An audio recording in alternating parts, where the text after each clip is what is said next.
Bet ja debesīm nāk raudiens, tad mums tāpēc dūša sašļūks papēžos?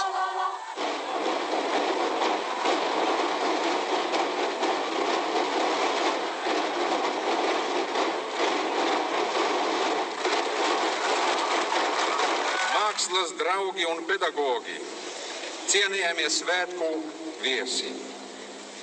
Jau 5. reizi Padomju Latvijā notiek skolu jaunatnes dziesmu un deju svētki, kas patiesi varam nosaukt par jauno talantu skati. Šoreiz tie organizēti Vissavienības pašdarbības mākslas skates ietvaros un veltīti Vladimira Iliča Ļeņina 115. dzimšanas dienai un gada dienai kopš Padomju tautas uzvaras Lielā Devijas karā.